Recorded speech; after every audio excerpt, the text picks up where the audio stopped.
Citlali López, ¿cómo estás? Pati, bien Muy contenta. bien, en vivo a todo color desde la Ciudad de México para todo el mundo. Ahora gracias a las redes estamos ¡Qué impresión! en los lugares menos Y qué emoción. Y qué emoción, claro que sí. Que ven cómo los mexicanos cuidamos nuestra salud y aprendemos a envejecer. Claro. ¿Qué tal? Oye, ¿y qué tenemos? Hoy leí por ahí en el avance un tema que me pareció muy interesante. ¿Cuál es? Mira, vamos a hablar brevemente Sí. de los ciclos biológicos, de es los cierto. biorritmos Ajá. y de uno muy común que es el ciclo circadiano, muy brevemente, porque antes Una les pincelada. preparamos una cápsula, Pati, para saber a qué hora me tomo los medicamentos. Y esto va a ser para introducir por qué es importante las horas del día con el funcionamiento de mi cuerpo. Por lo general, hay un error en los medicamentos de uso crónico, voy a decir, Sí. los antihipertensivos o los medicamentos que se utilizan para poder regular los niveles de glucosa en sangre, se toman de manera indiscriminada sin tomar en cuenta cuál es el mejor horario para un paciente. ¿Qué decir de los diuréticos? ¿Qué decir de los antidepresivos? Todos tienen una lógica. Y entonces ahora invitamos al doctor Humberto Medina, un geriatra que ya queremos mucho en este programa, para que nos explique por qué es importante el horario de la toma de medicamentos y al final te cuento un poquito de estos biorritmos. ¿Qué A te ver, parece? pues vamos a ver, Vamos vamos a a ver. verlos. Pati querida, pues vamos a platicar el día de hoy con el doctor Humberto Medina Chávez, presidente del Consejo Mexicano de Geriatría, sobre algo que le interesa muchísimo a toda la población, obviamente, pues a los adultos mayores, que es ¿a qué hora me tomo los medicamentos? Gracias, Humberto, por estar con nosotros. Hola, muy bien. Muchas gracias por la invitación. Vamos a empezar este tema que es vasto, pero quisiéramos que nos dieras algunas recomendaciones muy puntuales de qué hacer con estos medicamentos, pensando en las principales enfermedades crónicas, pues con las que convive la mayor parte de la población mexicana. Podemos empezar con los medicamentos que se toman o se deben de tomar en la mañana, y hay algunos que solamente se deben de tomar en la mañana, y estos incluyen los diuréticos, y esto es porque por su nombre empieza lo que generan es orinar o diuresis, y es necesario que se tomen en la mañana y a más tardar antes de las 3, 4. Si lo tomamos en la noche, lo que provocaría es que estemos levantándonos en la noche. De los principales, así hablando del cuadro básico, digamos así. Furosemida, hidroclorotiazida, clortalidona, bumetanida, son los diuréticos Espironolactona. más. Espironolactona, fíjate que no tiene un efecto diurético potente. Ese podemos, pero se toma en la mañana. Se toma en la mañana Se toma en la también. mañana, pero no es tan efectivo. La furosemida, ese sí es potente porque actúa de manera a los 30 minutos. Otro de los que tenemos que tomar en la mañana y siempre es las hormonas tiroideas, levotiroxina. Hormonas que tienen cortisona, también hay que tomarlos en la mañana. Ay, ¿por qué la levotiroxina en la mañana? Por el efecto que tiene estimulante. La levotiroxina es una hormona que nos despierta, que nos mantiene activos.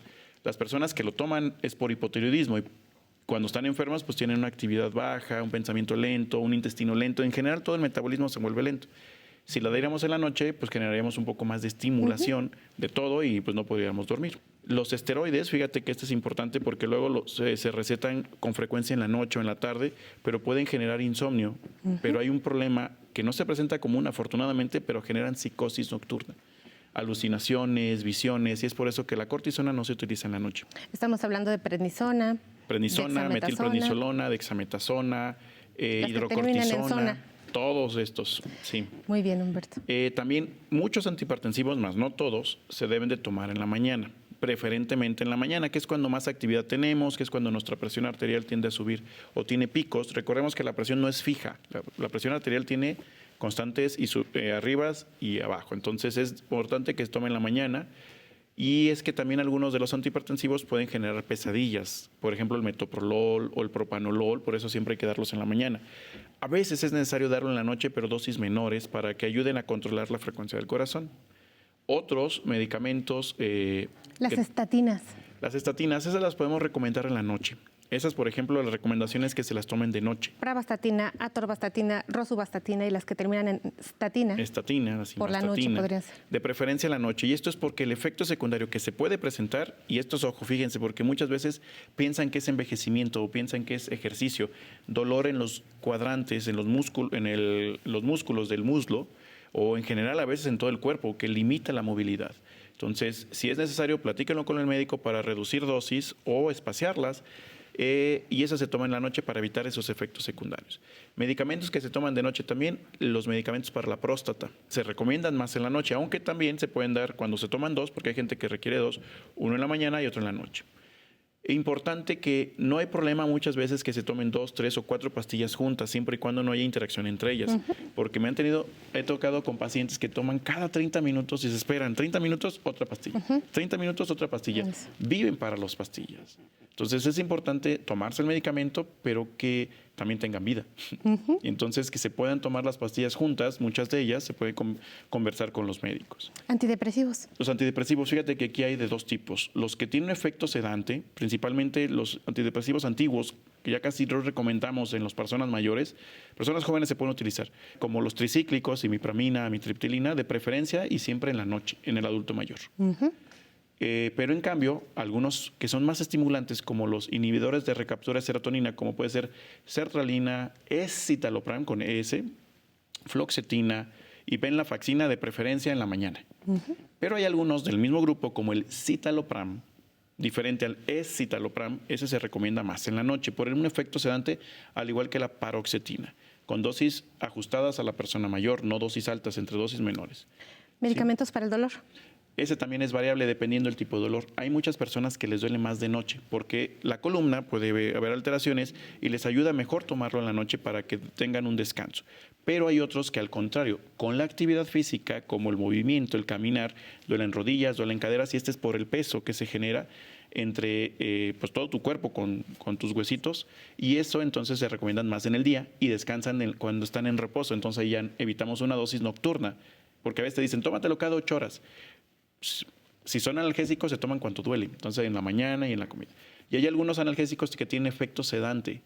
Entonces, es preferible tomarlos de noche para que en el día no andes con caídas, como puede ser el tramadol, los derivados de la morfina, como la buprenorfina, las cuestiones de buprenorfina. Opioides. Sí, los opioides en general. Tramadol es el que se vende sin receta. Los demás sí requiere una prescripción con una receta especial. Pues vamos a poner nuestro orden, vamos a hacer una lista de medicamentos para poderlos tomar y sobre todo vivir mejor y no estar viviendo para tomar medicamentos. Pues muchísimas gracias, Humberto. De verdad, como siempre, es un placer y es un lujo tenerte en nuestra sección ahora en domingo. Vámonos al foro, Pati. Pues aquí estamos listas platicando porque este tema es importantísimo. ¿A qué horas tomar nuestros alimentos? Y para que se hagan nuestros alimentos, nuestros medicamentos, para que sean más efectivos. Y eso es algo en lo que no pensamos. Te estaba platicando que muchas personas dicen, ay, pues mi mamá que se los tome todo en la mañana para que no se le olviden. Mi papá, pues se le olvide, pues todos en la noche, así un bonchecito en la noche. Y lo que acaba de decirnos el doctor es importantísimo, ¿no?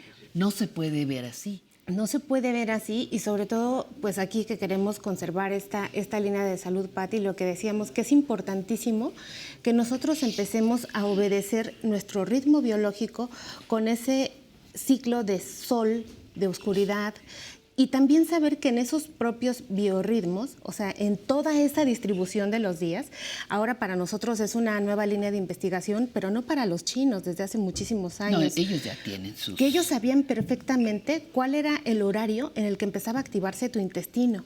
¿Cuál era el horario en donde tu páncreas trabajaba? ¿Cuál era tu horario en donde el corazón tiene el pulso alto? Entonces, el pulso es el que dice qué vitalidad tiene un paciente o no, y eso lo supieron a través del empirismo científico los chinos, no había otra. Y entonces ahora que la medicina avanza y ya sabemos cuáles son las curvas de distribución de los medicamentos, en qué horario tienen la máxima concentración, la biodisponibilidad de un fármaco, entonces ahora decimos, wow, pues qué razón de dar este medicamento a tal hora, porque un paciente hipertenso que vive con hipertensión, como lo dijo el doctor Humberto, debe tomar su medicamento en la mañana, en las primeras horas del día. Y entonces, de ahí el descontrol de que muchas personas no toman sus medicamentos a la hora habitual y, por supuesto, no tienen un buen control. Y no es que a lo mejor el fármaco no sea bueno, sino es que el nivel de actividad va cambiando. No es lo mismo tomar un medicamento para hipertensión que va a soportar todas tus actividades del día que exacto. Cuando te vas a dormir. Y eso, pues, pareciera muy lógico, pero no lo es. Y por eso es importante que digamos esto. Quiero mencionar, Pati, que el ciclo circadiano, que es uno de los principales biorritmos, este ciclo que habla del sueño, de la vigilia, de la luz, de la oscuridad, aparece con nosotros cuando nacemos, madura en la edad adulta y también es susceptible al proceso de envejecimiento. Entonces, antes nos hablaba del envejecimiento del ciclo circadiano y eso es algo que vamos a trabajar más profundamente porque es todo un tema. Y en las personas adultas mayores que están buscando ganar proteína, que están buscando crecer masa muscular, etcétera, hablar del envejecimiento ahora del ciclo circadiano, ¿cómo es posible eso? Pues es que mi disminución de la agudeza visual pues a veces pasa y muchas otras cosas van cambiando que hacen que sea muy necesario ponerle atención al ritmo. Con esto nada más quiero cerrar diciéndole a las personas que tomen en cuenta, por favor, que existe 24 horas del día y que hay que distribuir sus medicamentos en toda esa línea, pues para que puedan ser utilizados de manera provechosa. Pero ahí consulte a su médico para Por que te supuesto. diga cuál es, en qué horario y hagámosle caso a la indicación. Tenemos a Silvia Romero ahí en la línea. ¿Cómo está, doña Silvia? Muchísimas gracias. Silvia Romero, que nos viene a compartir una duda, le viene a compartir, perdón. Es que Ok, perdón. ¿Su nombre cuál es, señor? Discúlpeme. Víctor Pérez, servidor. Víctor, bienvenido, gracias. Es que me están explicando, Sí, Silvia está es que está un poquito afónica y afónica, entonces sí. ahorita van a hablar por ella. Sí, Adelante. por favor. Sí, ¿cuál es Buenos la días, pregunta? doctora. Sí. Mire, en el 2020 mi esposa tuvo herpes. Entonces, desde entonces, su mano se le adormece, sus dedos se le adormecen y le duele. Mi pregunta es, ¿esto se le va a quitar o tarda? ¿Dónde o, tuvo, no? ¿Dónde La tuvo? pregunta, perdón. Ajá, ¿dónde tuvo el herpes? En la mano, la palma de la mano, la muñeca, ¿qué más? Los deditos, ajá, dedos. y un poquito el brazo. Ok, ¿y es ahí donde le duele?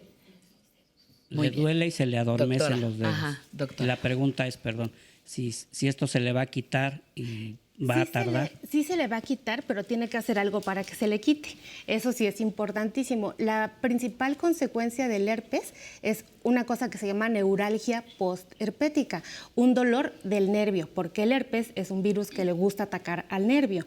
Entonces, una vez que lo ataca, un nervio se puede rehabilitar, pero como queda sensible la terminación nerviosa por la actividad del virus, pues entonces hay que volverle a enseñar que se puede vivir sin dolor y para eso hay muchas técnicas y el tratamiento debe de ser muy puntual. A veces hay antineuríticos, a veces hay antidepresivos para manejo de dolor, hay acupuntura para el manejo de la neuralgia postherpética con gran éxito, hay una serie de estrategias que se pueden utilizar. Lo más importante aquí es que se vacune para que uno no le vuelva a dar. Pero además, la vacuna para el herpes tiene una bondad muy específica, que no solamente es preventiva, sino ayuda al dolor y a la rehabilitación. Entonces, esto se puede conseguir con los médicos, no está en el cuadro básico de vacunación, pero con sus médicos geriatras o los médicos privados tienen esta vacuna que se aplica 2 veces al año. Muchísimas gracias y pronta recuperación. Ya nos vendrá a presumir. Que ya por no favor, duele. Que ya no le duele. Mil gracias, Citlali A ti, López, Pati, muchas encantada. gracias.